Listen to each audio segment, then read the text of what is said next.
We begin our report tonight in Poland, where 363 days after Russia invaded Ukraine, President Biden rallied NATO allies in person to reiterate that the alliance's support for Ukraine will not weaken.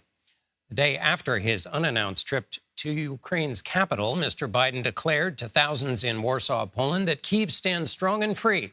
But hours before President Biden's speech, Russia's Vladimir Putin escalated tensions with the U.S. and its allies during his State of the Nation address. Ed O'Keefe is traveling with the president and has the latest from Warsaw.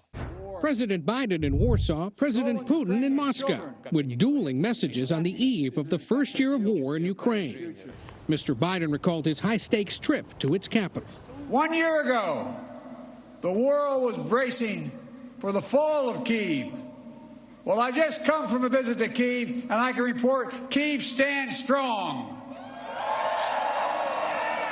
Kyiv stands proud, it stands tall, and most important, it stands free. And he sought to shame Putin, accusing him and the Russian military of committing atrocities. They've committed depravities, crimes against humanity, without shame or compunction. They've targeted civilians with death and destruction, used rape as a weapon of war. Thousands of Polish citizens, Ukrainian refugees, and American diplomats and aid workers gathered to see the president, the centerpiece of a stage featuring smoke machines and resembling a rock concert. Hours earlier, Putin's national address was delivered to a room full of loyalists. He claimed Russia isn't fighting the Ukrainian people, but that they've become hostage to Western masters, and said the West is responsible for fueling the Ukrainian conflict. Putin also announced he's suspending participation in the last remaining nuclear arms reduction treaty with the U.S. National Security spokesman John Kirby called that announcement unfortunate and irresponsible. At a time like this, you want to make sure that you can at least have some arms control in place. Since President Biden took office, the U.S. has committed more than $30 billion in military assistance to Ukraine, including grenade launchers and small arms, anti-tank weapons, shoulder-fired missiles, armed drones, body armor, and helmets. There's also been $1.4 billion in humanitarian assistance. But on the streets of Warsaw today, the president saw signs reminding him many Ukrainians want much more.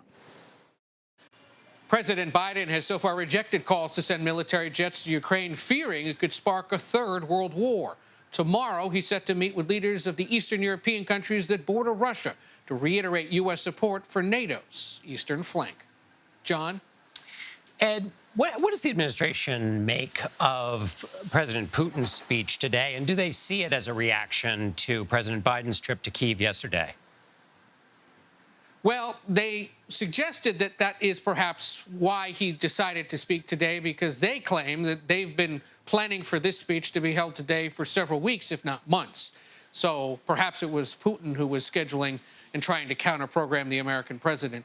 But they saw it as an opportunity. Aides had cautioned in the hours before the speech that there was a very good likelihood that the president might tweak some of the language to respond to what Putin said. And the charge that he definitely did seek to clarify was the one you saw, where the president said, we are not seeking to invade Russia, reiterating once again directly to the Russian people that he wants peace and he wants them to come up with a better, more democratic, lowercase d society. So it did cause this tit for tat and this drama on the world stage today, but the White House insists they weren't the ones that tried to do it that way. And does the Biden administration feel they need to react, or what do they make of Putin's decision to suspend participation in the nuclear treaty? How big of a deal are they acting like this is, and what's their public posture? Irresponsible and disappointing is essentially what U.S. officials call this, but they also point out that in many ways Russia hasn't been compliant with New START for several years.